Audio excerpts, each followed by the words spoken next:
Matanong ko lang po, paano po kayo napasok sa hi-fi world? Una, nung bata ako, meron akong gustong remote control car. Nagsimula sa remote. Sabi ng tatay ko, hindi kita bibilan, kalalakihan mo lang yan. So, nag-decide ako mag-aral para matutong gumawa. Wow. And doing so, naging araw-araw ako na sa Raon. At napaling ang interest ko sa audio. Audio. So, high school pa lang, meron na akong speakers na mga ginagawa. Lahat ng baon ko, sinisira ko yung JBL na speaker. Isipin mo, bata pa lang ako, 9,000 plus yung speaker, binibiyak ko para makita ko kung ano yung laman. So, and bago ako matapos ng high school, meron na akong ginawang brand na naging panaginip kong gumawa ng speaker brand. Ang pangalan ng brand ay Impact. Impact. So, napunta ako sa recording studio, napunta ako sa pag-set up ng auditorium, napunta ako pag-set up ng mga karaoke bar, napunta ako. Marami na rin akong nagawa.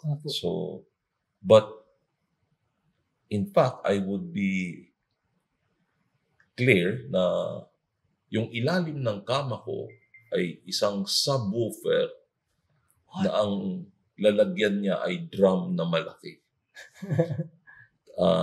Hindi pa uso dati noon ng 2.1. Hindi pa uso dati.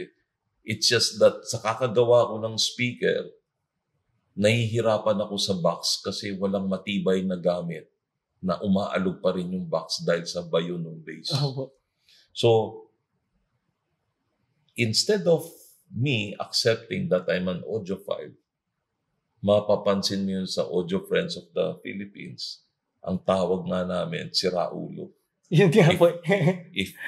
If you're an audiophile, you must be somehow crazy. Medyo crazy. Actually, diba? Kasi irrational eh. Paminsan may ginagawa kang parang kaartehan, pero isang buhok, isang galaw lang ng magbabago na yung sound. Sabi ko. So, yes, parang mga siraulo yun. In a positive way. In a positive way. Sa totoo lang po, medyo curse din yan. Pagka yung natutulog ka na, iniisip mo pa yung gusto mong upgrade. Totoo yan. Tapos, proud din ako na nung ako ay first year, second year college, pumunta sa kwarto ko yung mga engineer at anak ng Daiichi na speaker. Daiichi po. Ngayon po existing ba yan, di ba? Oo. So, pinakita ko sila sa kanila, yung Daiichi na binili ko sa kanila, binutas ko yung likuran ng magnet. Tapos yung cone, nilagyan ko pa rin ng exhaust para gumalaw ng smooth yung speaker. So, as I told you, sira ulo ko dyan. So, kung ano-ano ginagawa namin. Di baling walang kainin, basta mayroong nagawa. Prototype o basta may nagawang speaker na magagawa. Ganun din nangyari sa akin itong kasi po, di ba, binaha kami nung Karina po.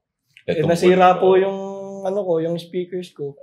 Bago lahat pinalitan ko, speaker kagad. Sabi ko, baliw to.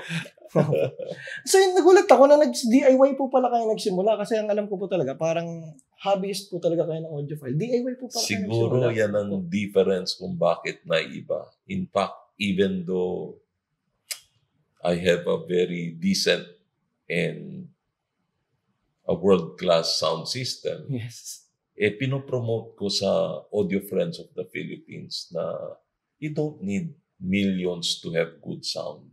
All you need is knowledge. Bakit mas maganda yung tunog na ito? Bakit mas maganda yung tunog ng ganito? And at the end of the day, kung ano yung nagsasatisfy sa tao, yun ang masusunod. For example, kung rockista ka, bilhin mong speaker yung matitigas. Maski mahal yan, pero yung nabili mo, malambot ang speaker, it doesn't work. Diba? So, it's the knowledge that we want to express. And most of all, without those people around talking about the audio, the friends, the community itself, boring eh. Boring. Diba? Pero kapag ka jamming kayo, mas masarap pakinggan yung isang plaka na tatlo kayo nakikinig magbabarkada, imbis na iisa ka lang. Totoo po yan. Diba? Lalo na haluan mo pa ng whiskey, di lalo mas maganda. Whiskey. Kaya yung friendship dyan sa audio filing na yan, I think it's one of the key factors. Opo. Sobrang, kasi sa akin, sobrang iconic po nung audio files kasi parang doon po ako napasok talaga sa audiophile world kasi dati po, mahilig lang ako mag-sound trip. Pero doon ko na po nalaman yung technicalities na may ganito pala, hindi ko alam na may ganitong community pala. Inabutan mo ba yung earlier days na? Hindi po, 2020 may events kami every 2 months, nag-e-events ako. Ay, yun lang, kawang gawa. So, libre pagkain, may catering and everything. Tapos, meron kaming speaker test. Wow! So, bakit bookshelf? Bakit ganito? Gumawa kaming 3 kwarto na iba-iba ang lesson. For example, nag-set up kami ng 6 na sets of speakers. Tapos, papasok lahat ng member isa-isa. Tapos, huhulaan mo kung alin ang tumutunog. Kung ano dun? Saya na. A-B test. Ang pinatunog namin, isang bookshelf na maliit. Ganun lang. Opo. Pero ang setup namin, kung tumunog, ang laki. So, in the whole event, isa lang ang nakahula. Asawa ni Ed Aguilar. Anak ni Ed Aguilar ang nakahula. Siyempre, for seasoned people like me, who have been experimenting, who have been playing, for us, we can easily identify. Pero, in general, maski matagal ka ng audiophile, hindi mo makikita, hindi mo mahalata kung ano yung tumutugtog in that setup. So, parang ganun. Tapos meron siyang katabing surplus. Ang katabi niya, mga mamahaling brand. Mga Japanese surplus po. Oo. So, pinaghalo-halo talaga namin para walang makahula, so to speak. Ang exciting. At maganda yung mga sinaunang panahon. Opo, di ko na. 2020s na po ako. Pandemic lang po. Kasi nung pandemic lang ako medyo nabaliw din talaga sa audio dahil sa bahay kayo. Sir, magpunta naman tayo. Curious lang po ako kung naalala niyo po ba yung unang track na nagpa-convert sa inyo into audiophilia? Parang gano'n. Ano yung parang... I would say, hindi track muna ang nagpa-convert sa akin. Kasi nung panahon ko, yung mga kanta, hindi audiophile challenge. Simply Jessie. Yung mga pag bumibiyahe ako sa sasakyan ko, gusto ko, tinutugtog ko yung mga ganong klaseng tunog, tapos yung mga ballads.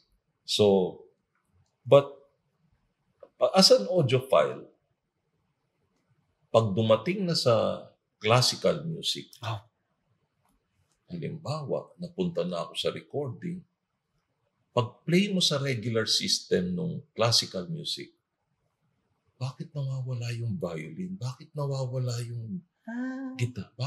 Bakit napunta rito sa kaliwa? Parang sira-sira. So, syempre, nakakita ka na ng totoo, hahanapin mo ngayon. Pag hinanap mo na ngayon sa system, may magbibigay siya, pare, palit ka ng cable. Ikaw naman tatanga-tanga ka. Palit ka naman ng cable. Tapos pag ganyan mo, kulang pa rin. Papalit ka ngayon ng speaker. Tapos papalit ka ng CD. Ito na, palaki na ng palaki. Darating ang araw, ayun na. Nagagalit na yung magulang mo o kaya galit na yung asawa mo. So ano ba pinaggagawa mo dyan? But again, audiofiling is not for everybody. Yun nga po eh. Pero ang best note that I can advise to people is that hanggang ngayon, maski I have probably a very good room, probably a very good sound system, I still enjoy yung regular sound system ng kotse. Opo. Iba ang nostalgia eh. Iba ang pagka... In fact, paminsan, hinahanap-hanap ko yung tunog ng ibang kanta sa AM radio. May certain character na may feeling ba? Opo, may nostalgia. Yung maalala mo yung mga panahon dati na nagdadrive ka, tapos nakahanap. Ayun, kaya nga sabi ko,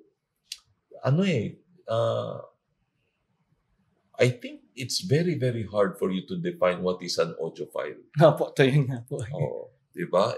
Some people equate it as the expensive system. Opo. But